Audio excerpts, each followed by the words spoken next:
subbing right in. He was talking about when he was notified. You know, it was kind of quick for him. So came in, good Gangplank performances, good Akali performance. I'm very excited to delve deeper into the backpack of Jenkins and see what else he's got rattling around in there. We'll be going up against Licorice, as you see up on the banner here, who has had very up and down games this split. Really dominant right out of the gate with the Gwen pick. You know, a couple of fumbles there with the team. Still feels to me like FlyQuest had been suffering a little bit from some of the team identity and coordination issues. So let's see if they can get that back. I think something that was really strong for them was really powerful solo lane matchups. Palafox is very confident in his laning. Licorice as well. Always, I feel like, wants to get an advantage top lane matchup. So, ooh, the Threshman actually does work its way out here. So a little bit worried about some Team Liquid hyper carries there, taking away some of the more protective supports, both enchanters off the board. Feels like only Tom Kench really is the big protector left in a bottom lane. And with Senna still up, that very well could be just kind of waiting around. I'm assuming it's going to be a Gwen, but it is not. They leave it up for Licorice once again. Now, yes, Gwen is very strong. I think Licorice was one of the players that piloted the champion the best as well. So this is a very dangerous combination to leave up from Team Liquid, and I want to see what they really feel was worth this price, because, you know, Gwen also as an AP solo laner does offer Jose a bit of flexibility here too in his pick. Yeah, it's one of the things I really like Gwen. Not only is she extremely powerful, but he kind of builds the damage profile you want anyway, where there are so many. Sometimes, you know, you have to do something like Rumble, and Rumble's very good, right, in the jungle or in the lane, but, you know, Gwen kind of gives you what you want as far as damage diversity, nice and early. But as I said, Team Liquid do take Rumble here for Santorin. We know Jenkins has already played Gwen a couple of times, actually, I think, this split. So we know his Gangplank's good if he wants to play here into this matchup. Yeah. Could always leave it as well. I don't think Fly are going to take it away from him, but just going to be GP. No surprise. Not any extra shenanigans. Ooh, Fiddlesticks, please lock it in.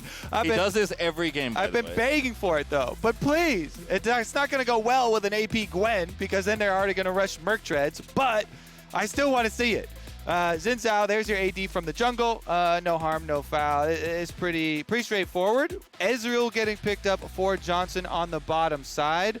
I like Ezreal whenever I see early Gangplank top lane locked in as well, because it is one of the few AD carries whose life is not ruined by Gangplank ultimates. There's so many AD carries that both in lane phase, because of the Gangplank ultimate, you know, adding extra slows down there for ganks, and in team fights because of zoning of barrels and the ultimate just get ruined. But Ezreal circumvents it probably the best of anyone. Yep, I mean, if you need some self-reliance, Ezreal certainly is the AD for you, and there's not as many threats to maybe dive on top of your face this particular game. A lot of Sets and Lee Sins running around these days in the solo lane, a lot of Sylas sometimes. That's going to get banned here by Team Liquid. So a pretty decent spot for Ezreal here. We'll see how Fly respond in phase 2 of bans. I wonder if Team Liquid wants something like a Braum to bring this team together, because whenever you give up the duo of Gwen Xin, which is a very popular duo, it becomes difficult because they section off these team fights with both of those champions being able to create these zones where they can immune basically your backline, and it's this large duration of range denial for both Gwen and Xin. Braum actually buys so much time and is one of the few counter engages that really does work well into those champions. So maybe we see something like that. It's not the best as far as their lane. Might want to pair Varus with something more aggressive like the Leona or Nautilus, but it doesn't look like FlyQuest are too concerned about that pick. All right, well, Lucian was the other ban for Fly, which is good with Braum if TL wanted to take it, but not available this time around. FlyQuest probably trying to protect Licorice's pick here if I had to guess. Although actually, there's already GP, so never mind. Just trying to target Jensen's champion pool here is Palafox. Even though he is very good and very confident in his laning, his role in this team seems to be like more the push and roam style champions. At least he's going to get banned here by Fly, so we'll see what happens here in the rest of this one. Going to be quite a lot happening. I don't think the first one's going on, but you never know. No, not that one. Let's see it, Core. Let's see it. I like the Braum. Ooh. He's all right, fumbling through his options. Back to the other side, though, as far as your point on Palafox and what they want for their team to bring this one together. I really do like when he is on a champion who can get push mid and start to roam, especially when you have a Xin Zhao jungle. Anybody who can pair up early on there. You're playing against the Rumble jungle, so you want to try and get jungle pressure early, go for delayed invades possibly, get those deeper wards. There's the problem, we do get it! Definitely love the pick here for them. Really brings some structure to the team fight as well, and makes it a little bit more difficult for for the Varus to really be able to find purchase there. But the Varus Nautilus going to provide a lot of structure to Team Liquid's team fight. Maybe they get their big AoE off. You said it before, Braum, very good against Xin Zhao and Gwen, also very good with Gwen and Xin Zhao. Kind of like the old Sejuani plus melee of old. Lots of people to help proc there. And LeBlanc class pick here, actually blind for Palafox. Don't see this one too often. Akali already banned, which has kind of been the obvious kind of pick we've seen. But this is kind of throwing the gauntlet down to Jensen saying, what do you want to play into this? And it's mostly just that you have double AP soul laners with your Xin Zhao. And we're talking about, all right, he's going to look best if they add something to this comp where you can be aggressive early and play off kill threat. And that is exactly what LeBlanc wants to do. 2v2 with Xin. They want to take any 2v2s all day, every single day. And so it puts a lot of pressure here on Jensen's pick. And, pairing Rumble with the Rise, it's going to definitely be difficult for them. They have to be very cognizant of every move timer that FlyQuest are able to unlock Palafox from in the mid lane. If Jensen is not able to keep that minion wave under control, able to keep it pushing on the LeBlanc and try and keep some pressure there to pin him down that way, then the map might get away from them very quickly. You lose control of the river gateway, basically, and then that puts pressure on both of your side lanes by virtue of a Fog of War roams. We heard the analyst desk talking about, FlyQuest as a team that's maybe still searching for their team identity. I think the obvious thing that people looked at when they saw this roster was like, man, this is a pretty talented top side of the rift here. Palafox, Licorice, and Jose Diodo. And I agree. I mean, it's tough, like I said, because lots of roles are stacked in the LCS. But I think that is a good starting point for this team, given the talent of those players. And this is the kind of draft that can maybe show that off. So very excited to see how these three play out, especially if Dreams makes his way into any of the other lanes with the Braum. There's a lot of potential for early game here on the Fly side. Yeah. The thing with this draft for FlyQuest is it is not subtle, right? You have an Ezreal and a Braum bottom lane, the most defensive bottom lane that's like, please engage on this, counter engage. They easily can evade so much. And so as you're saying, it frees them up to just go super strong, especially in the early game, for Palafox, Jose, and Licorice. Those three, you should be seeing their names pop up on the kill feed a lot in the early game pastry time. Hopefully for them, yeah. it's in the beginning of the kill feed and not on the receiving end. But that is definitely the game plan there for FlyQuest. So hopefully we see some of that early aggression well coordinated. Always like to see a little bit of a delayed invade to try and at least put Rumble, that 15 seconds behind where you force him out and force him to move to other camps, because has very little capability of fighting you off. Also being said, Team Liquid's solo laners aren't going to have a lot of agency to help him in that fight. So really want to see if FlyQuest can get the most out of these topside picks. And as a reminder, FlyQuest are actually co-streaming the LCS in Spanish, which is super cool. If you want to go check that out, you can indeed at twitch.tv/FlyQuest. If you'd like to listen to the LCS in a language other than English, which is a super cool thing they've been doing actually all year. Yes, sir. Head right on over, and even if you're trying to learn a little, it's always nice to just fully immerse yourself in a new language. And if you do want to learn a little more about top lane, Kobe, good news. Free preview. This matchup is a fun one. Top lane is its own language. That is true. It is a Gwen versus GP. Licorice and Jenkins are the free preview for this game. So a matchup that's definitely been popping up a bit, may even pop up a bit more. Both very good players in the matchup. Seriously, if you want to learn, go ahead and check that out. Santorin is busy clearing jungle camps. He's taking out his Raptors. Going to go ahead and nail this blue buff instead. So a bit different. Not full clearing the red side this time.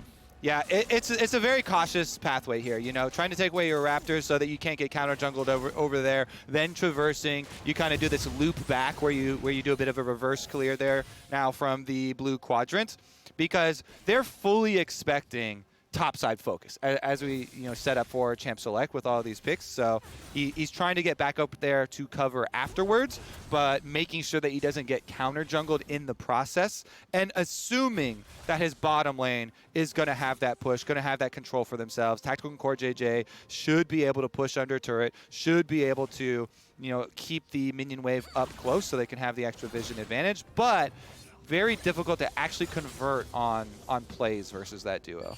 Yeah, we'll have to see, because Licorice actually wanted for the tower dive, right, as the barrel will get cancelled up by Hallowed Mist. So Licorice definitely eating the wrong end of the GP level 1. Both these champions are very good at level 1.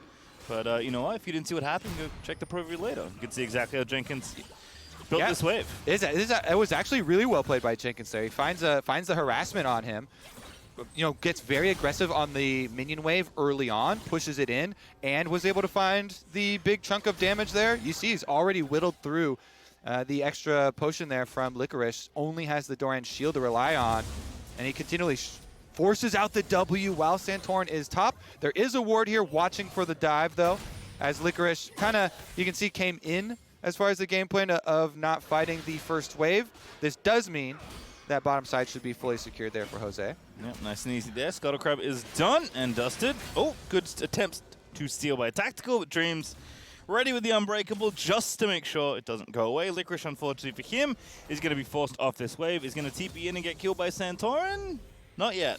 Yeah, Santorin's heading off over to the Krugs. Good bounce back there from Jenkins, though. Still retaining control, and he's got plenty of sustain left for him. Such a clean barrel kill there by Jenkins as Licorice was diving in. And you see Jenkins does something key here is whenever he procs the passive there, he's using the move speed to run perpendicular to Gwen so he doesn't get hit by the middle true damage on the last couple of Qs from Licorice. And the sustain that we were talking about, he just chugs his Biscuit and his Corrupting Potion. He's now trying to set up for that Santorin pass. Licorice no flash, remember, just Ignite here, and I think Licorice is just dead in this spot, going to try and twirl away. Ignite. But Jenkins moving on. Ignite down for a bit of extra pressure. Actually still has it. Jenkins kind of low, but the Harpoon should be it. Now Licorice diving back in. Gwen with the Ignite's very scary, and TL will give up the Ghost on that first blood. I love it. The ring around the Rosie of the minion wave here. Several ranged minions plus the cannon for Licorice, kind of fighting off, using the threat of it and the threat of the Ignite to fight his way out of that gank. Does call up Palafox as well as Jose Diodo, and he's able to get the minion wave in, does get his reset off, so this is a nice little opening here. He really needed to get off this extra reset, and all these minions dropping off to the tower definitely turns around how this lane was going for Jenkins, because he started it out with a very nice advantage for himself, even had it bouncing back, but trying to gank on that big wave, just a little bit of too much extra damage of the extra wave there, and a very good job of Licorice kind of kiting around, buying time for his team to join, as well as put out the extra threat here to force them off, and opens up a little timing advantage. We can see that Palafox not only did that roam, potentially threaten a dive there on maybe Jenkins or Santorin if he'd stuck himself around, but there's a little nice triangle of vision here. Two controllers there, one at top river there for Licorice, one entering into the river, and then one that Palafox put up himself at the Krug camp right there. So they're very much investing into Licorice, not just putting resources his way to maybe try and gank for his lane or open up skirmishes, but just getting down the vision so he can continue to try and play aggressively as well. One thing, though, he didn't buy any further sustain on his last back. I guess Licorice had exactly like 400 gold and just gets the Ruby Crystal. So the honey fruit are going to be very necessary for him. He had no further sustain left. Is gonna, the minion wave is gonna crash right before he gets back though. So Jenkins once again gonna be able to proc his own turret plate. Such a big wave here. Licorice actually has a ton of extra CS to collect. He's going to have to do so with his barrel in the way. Does snip that away. Should be fine here to get most of these. Does miss a couple there as Jenkins just takes his reset there. Again, done a really good job of managing these waves from level 1 and kind of understanding the matchup very well. But the gold is even as a result. First blood still on the table. Bot side will check in quickly. They're farming. Cool.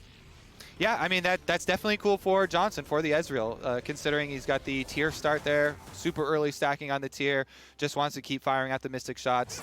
Dreams is actually pretty confident in his ability to keep the minion wave right outside of tower range there. As Braum, you have a lot more leeway with actually holding those, waiting for Johnson to get right back, and should be a quick reset there. Tactical now picks up his own tier for the Varus to be able to, you know, build off of that lethality, keep spamming out the arrows. Pressure does now start to mount, and once the duo hits 6 of Tactical Core JJ, that's where maybe the possible kill threat comes through. You have a Gangplank ultimate, you have the double CC ultis from the bottom lane. You'd love more to be able to use those on the enemy jungler.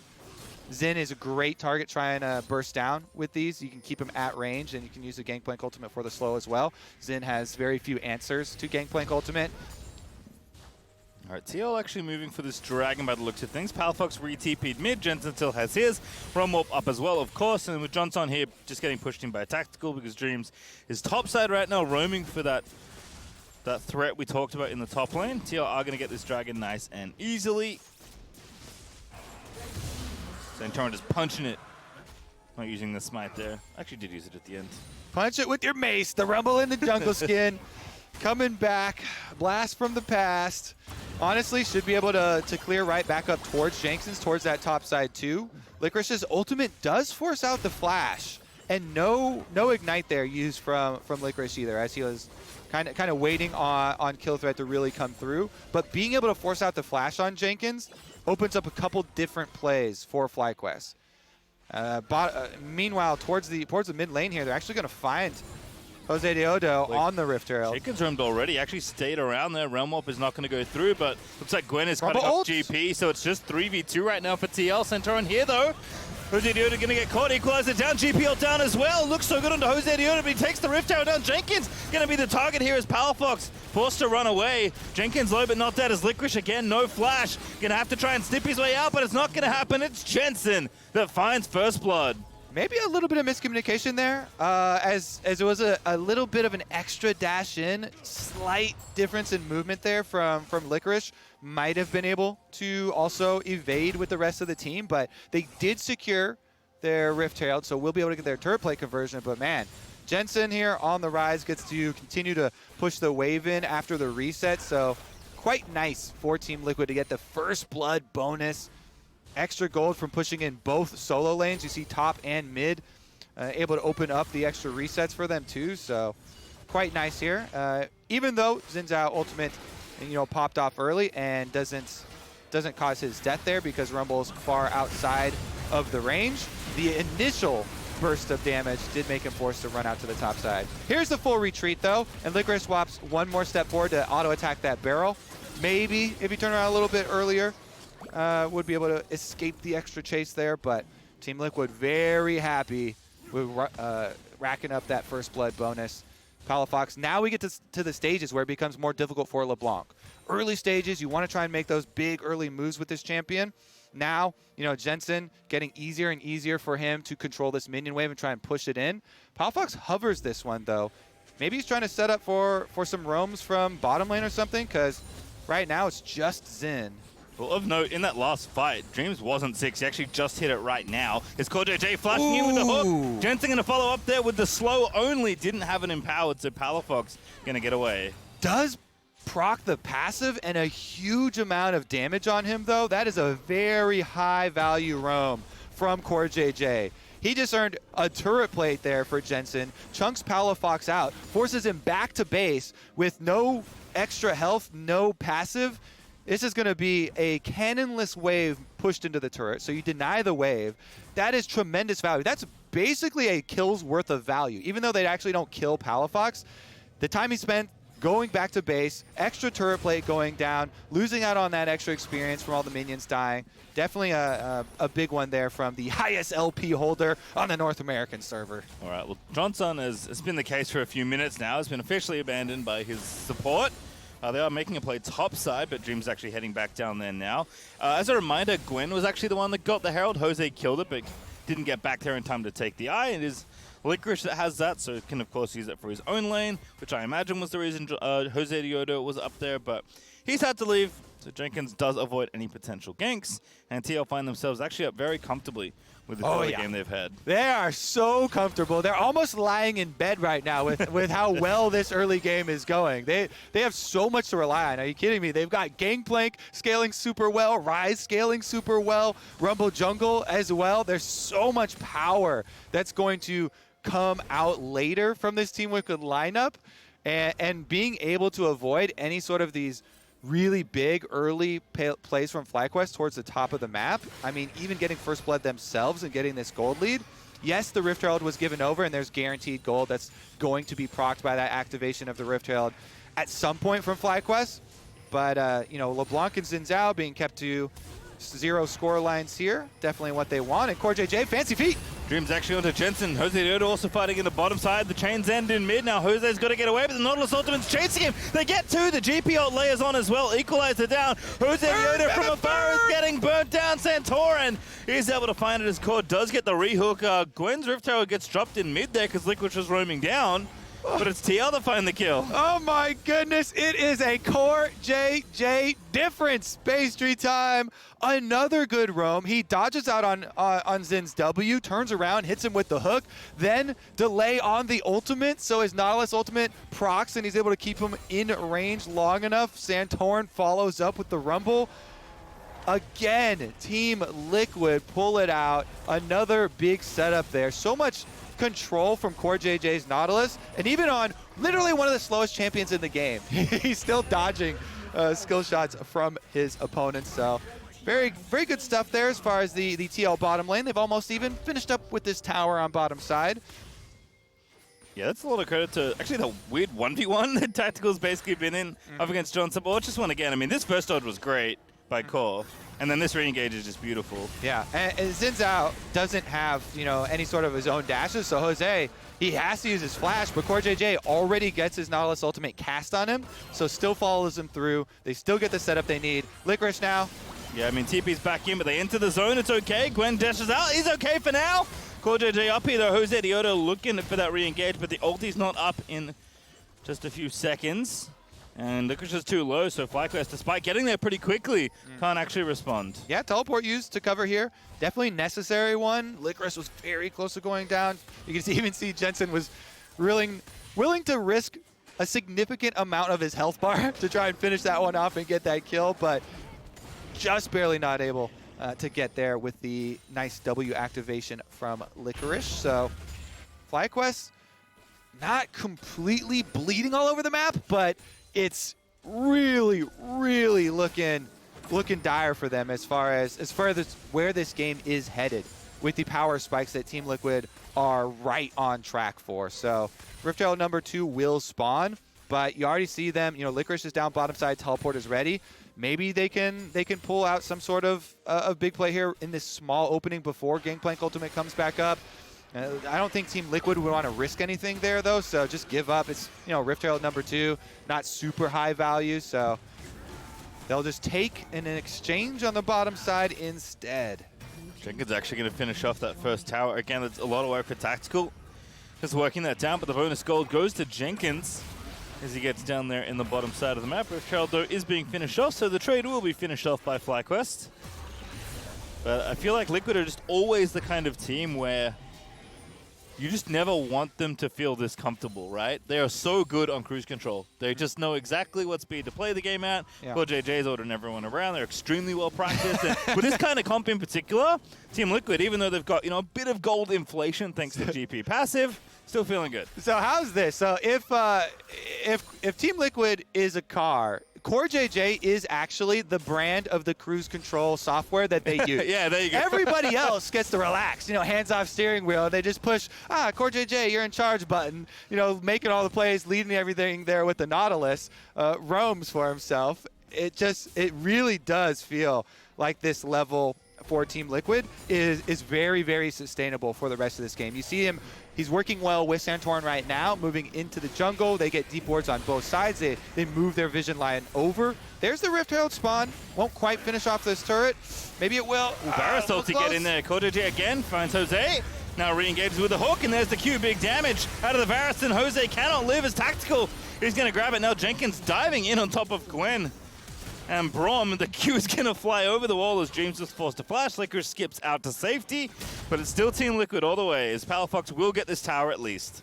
All right, some money back in the bank here for FlyQuest. Maybe they can open up some more long lanes here to try and make some comebacks. It's going to be difficult. They only have the one teleport to work with from Licorice, and since Jenkins does have his own as well, and he's hit that level 11, has his Trinity Force, he's very capable himself in addition to that possibility. So it's going to be very hard. You know, controlling side lanes, you got to deal with Ryze and Gangplank, and then controlling with the team fights, you have to deal with this.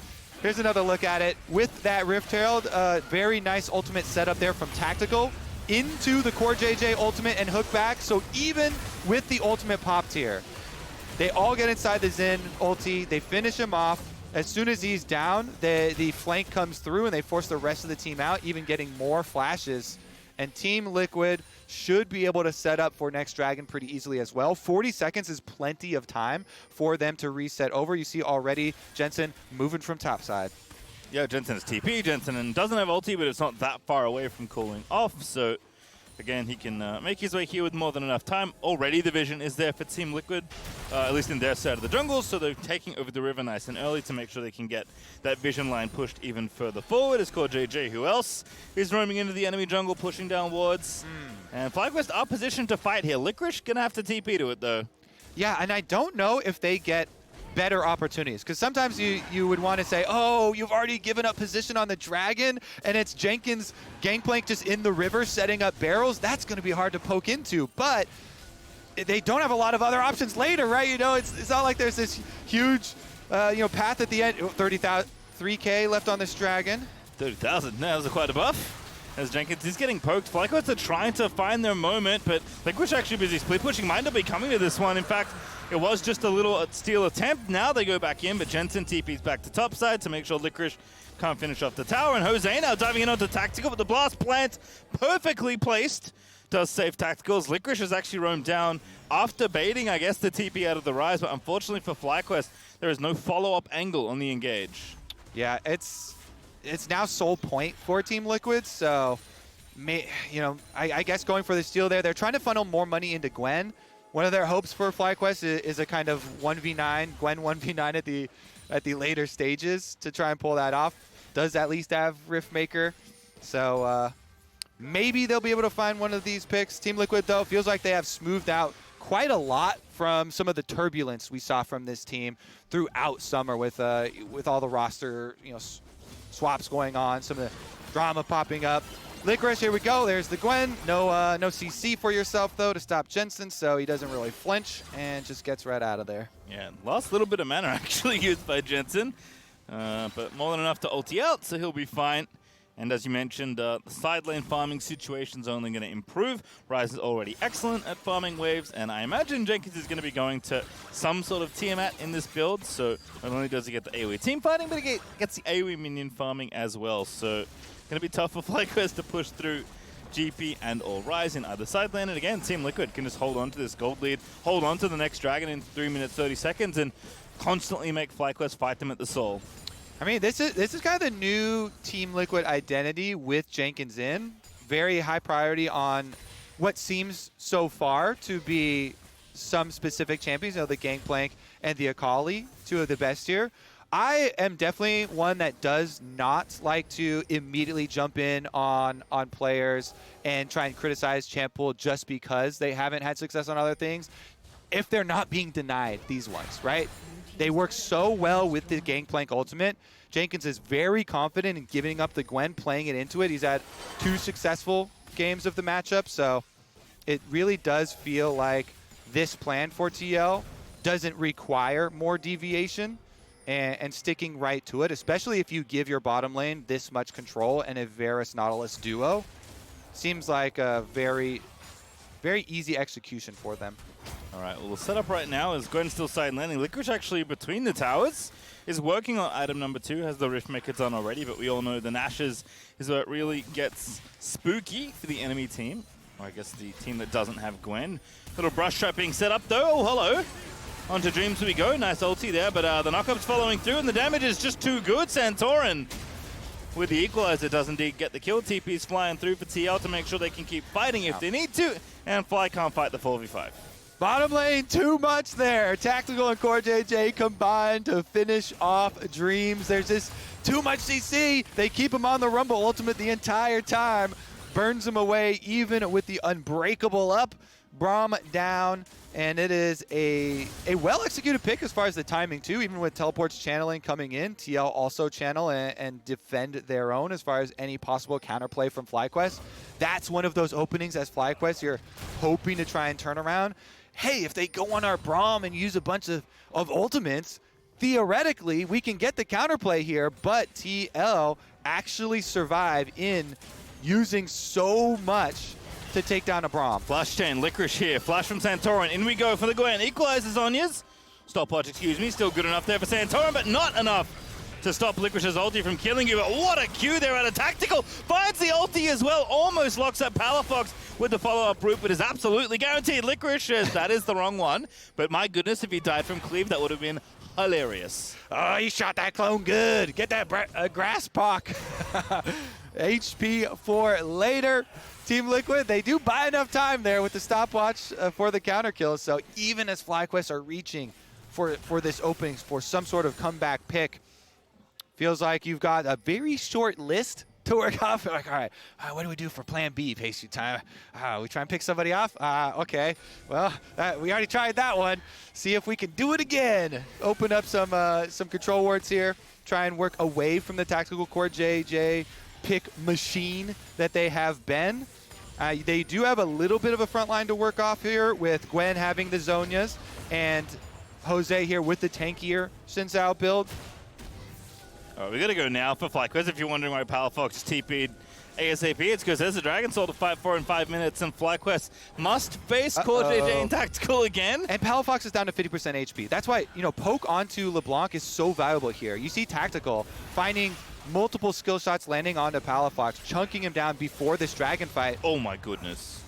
Jose Diodo just lost like most of his health out of poke there. Nice Q aim from Tactical. And Jenkins is really making it tough. Core JJ hooks the clone, but now that passive is gone, and TL can just start this freely. Yeah, they don't have to heavily damage it either. They just want to try and bait FlyQuest in so they get a hook. Oh, Core JJ already in there. FlyQuest are looking for the fight. Tactical, though, is already taken out the mid laner, and now Licorice and Santorin both going golden, but the follow-up is there for Team Liquid. Core JJ almost finds Dreams again, but the flash is nice there from the Braum. Team Liquid a little low on health, but not low enough that they're going to back away anytime soon, especially with Qs like that landing out of Tactical. Jensen has teleport. He's channeling to recall. Does the Dragon Splash hit him? Oh, it did, but it didn't cancel. Core JJ also dancing away. Now it's GP ulti on top of Dreams as the Q is going to get blocked enough. Now Licorice deletes Jensen's health as he TPs in, but Jenkins still fighting with the barrels. Tactical again. He's got the Qs. He's on a rampage as he takes down Jose Diodo, and that's it. That's the Dragon Soul for Team Liquid. Yeah, they've got the extra advantage in the long fight there. Since Good luck, Johnson. Oh. Since Palafox got chunked out so heavily before it in getting that LeBlanc kill, there's no panic in the eyes of Team Liquid. And that secures the Dragon Soul for themselves. Take a sip, Jensen. Should be trivial now for this team. Fully stacked up with that Dragon Soul. Head right back out. They can bait on Baron even. Here's another look at how it happened. Great equalizer, cuts off backline, but Licorice. The Gwen dream of trying to get that big zoning Q from the backline, big chunks of damage done, and then maybe if Johnson finds these big mystic shots, they could make something happen, but Tactical using every little last bit of mana to chunk them down. Also hitting off Johnson there as well. Takes up the blue buff, and with Core JJ being able to kite into the brush, pretty easy turnaround there. Here back to live, though, you can see they are opening up their Baron bait by first taking down the defenses of FlyQuest, take down that last outer turret that is standing, then put your vision in through the jungle and force them to walk into Rumble's most beloved territory. Blue jungle walking up to Baron. He's got a Nautilus on his team and a Varus just waiting to lock people in place. And look, FlyQuest own the speed train. I can see Jensen hitting the Baron. They know what's going on. It's just a matter of what can you actually do to stop it. As the Baron is getting low very swiftly. TP is going in. Can't cancel anymore. Good Stasis there for Licorice, so Dream's not going in hot, but Palafox already melting down. A Santorin pops his own Zonage, and Jensen is taking down Power, and the AoE is just too much here. Jensen and Jenkins making it happen. Tactical sealing the kills with the arrows over the top as Johnson is going to flash into the ulti. Still gets sniped by Tactical for the triple kill. And Jose Diudo can only watch his life fall away as the Infernal Soul empowered Varus Qs keep on coming. Yeah, this game is a massacre pastry time. Team Liquid are going to run him out of his own jungle even. Johnson just won't stop. Can he get revenge here? It's like a little mini game. All right, he doesn't get too close to the brush. No attempt there for our W from Xin. Doesn't get any sort of revenge, and it is going to be Baron buff here. Level 16s, cruise on right here to Jensen. Very easily able to push in both side lanes. Here's another look at their Baron bait. It was getting a little bit dicey for Santorin inside the Baron pit as he got knocked up there, so a lot of distance, but because they're able to control the top side of the river, Santorin still has a way out of the Baron pit, and with Tactical on the big flank up behind the Baron, so much damage keeps coming through. Tactical playing his range here very well on the Sniper champion. Very nicely placed Gangplank ultimate to land that slow on Johnson to allow the last snipe there to come through as well. And this has actually been, I'd say, the best performing champion for Tactical this year. You know, with all the stuff that went on with Tristana previously, really like his look on the range champs here. Sniping away, Varus definitely highly prized and not easy to get in all the drafts, but he's been quite good with it. Gets a little faked out there as Palafox jumps over. It's very difficult to hit LeBlanc reaction there as far as you can always take your distortion back, so a little bit of a jump scare gets the ultimate out. Yeah, I mean, Tactical Devs does have to play carefully here as well, right? No time, no Thresh to maybe try and bail you out, but more than enough power here with the Baron buff here out of Team Liquid as Jenkins casually pushing in a wave. One more for Legendary. Will Tactical go Legendary this game? That's my bet for you right now. I'm going to say yes. I say there. He needs one more kill? There's yeah, absolutely. 95% chance he goes Legendary. Could die, though, in which case you lose it. That's true. Doesn't have to waste any time, though. It's so easy to just throw poke over and over at this FlyQuest team. Not only do they chunk Palafox out and force him back to the fountain, but they also get Xin Zhao's ultimate. That's got to be a wrap. These turrets are going down, Pastry, and they're going down quick. I mean, poke everywhere, right? Nautilus Q poke, Varus poke, Rumble E poke, GP Q poke, Rise poke. Gonna take two inhibs here nice and easy. Trying to end the game. Again, Hook's flying wild out from Cole JJ, but hey, been pretty accurate so far. It's very easy to lock down someone and grab a kill, regardless of who you hit with how much damage or how much of an advantage they have. Jenkins isn't even like bothering to barrel people anymore, by the way. He's mostly just straight up parlaying people in the face because he knows that, setting up barrel takes too long. Just Q them, they die quicker.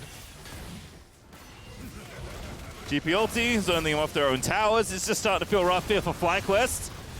Licorice getting zoned. Nice little W to immune the incoming hook, but now you're too far forward. The damage, so pretty good as he goes golden, and now the rest of FlyQuest reinforced, but again, TL, there's too much poke. Jose tries to dive in, is forced to flash out almost immediately, and now Jensen's gonna punish him. Flash root Everfrost as Jenkins finds the final hit, and Tactical, oh no, Kobe. Oh no, Kobe! He got one! The Legendary! The Legendary! The Legendary is gone. And TL actually have to leave. First.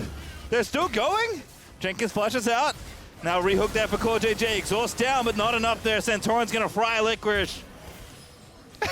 And Core JJ still cordoning them off. Who's going to miss? Palafox and Johnson are on the wrong side of the map. Yeah, even the caster curse won't stop them. Team Liquid are going to go to finish off the job.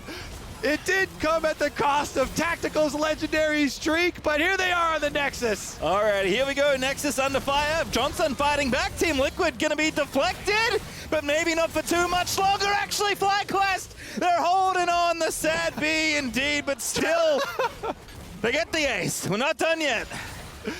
Oh, Johnson burning down there, sad B with the Ignite still on him, watching his life bleed out in front of him. All right, back to live, though. We've got an Elder Dragon on screen, Pastry. Back to live? Like the thing you talked about didn't happen 5 seconds ago. No, because everything inside that base was death. This is life, though. FlyQuest on the Elder Dragon. This is the comeback scenario. That's cool. He's got a decent chance to steal this. Jose's got Smite, but Tactical's just getting in there 1v3 with the Elder Dragon as his buddy. And no one else is coming. This is a Tactical 1v3 only. If you steal this, here it comes. Jose's going to get benched if this gets stolen. Here it comes. All right, there we go. They got it. Tactical not able to grab it. Nice work from FlyQuest. Still have an open base, and the team's in there. Jensen moving in with the Realm Warp. Now it's a 2v2 defense. The Elder Dragon is not enough. It is Team Liquid claiming the Nexus. Oh, what an ending there. They definitely made it fun as well. Elder Dragon for the old Nexus. Nice Realm Warp in at the end from Jensen to finish it off.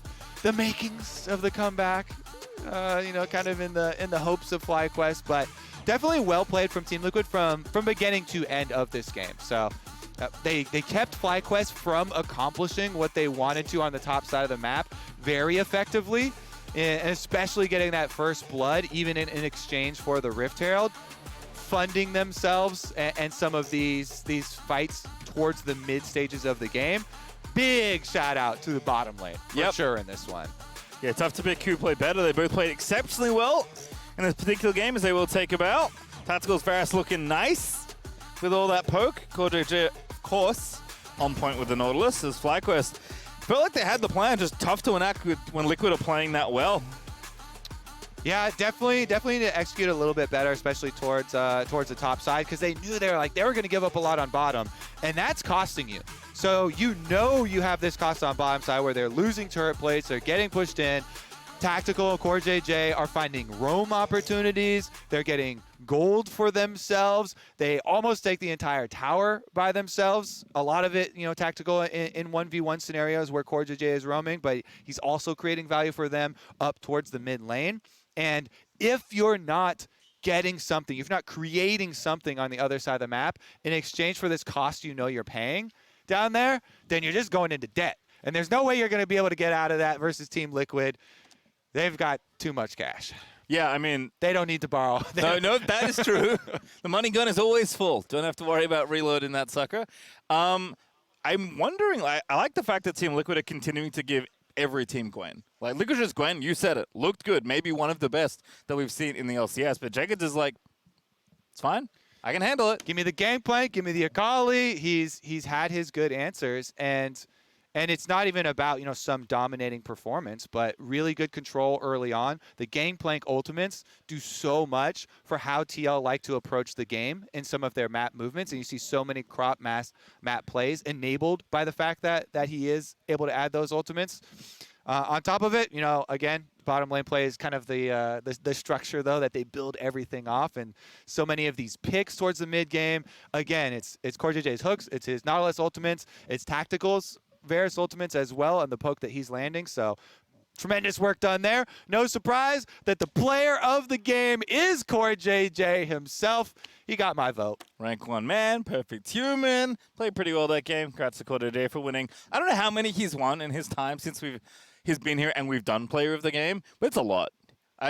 We should get a lifetime POG leaderboard.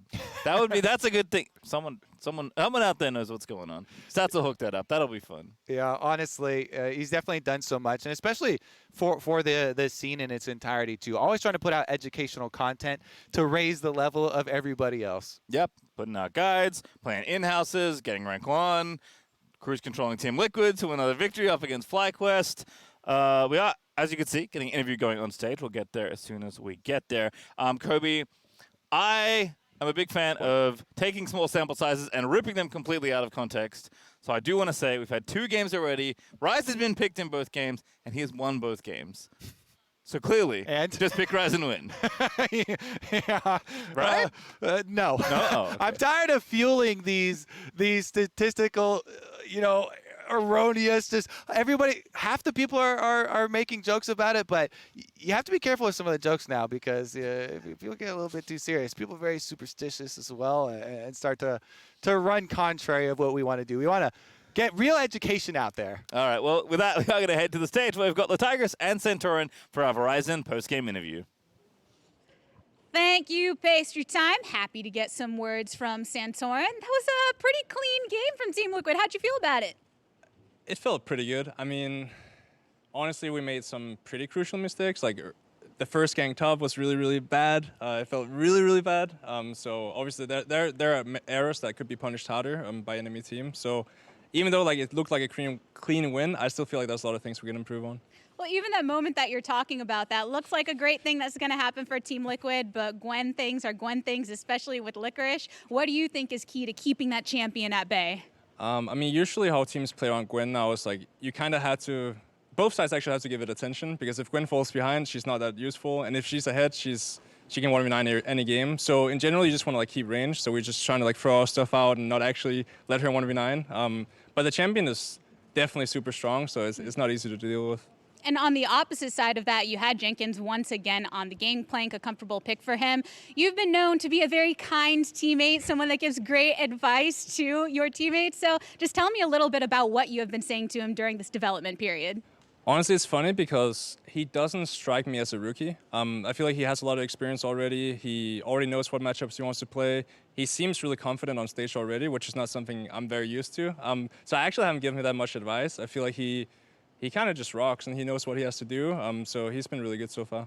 And whether it's a newer player or an old-time veteran coming into a team, it does always shake things up. So considering it does feel like he's stepped onto the stage in a very comfortable way, from week 1 to week 3, how do you feel about Team Liquid's development thus far?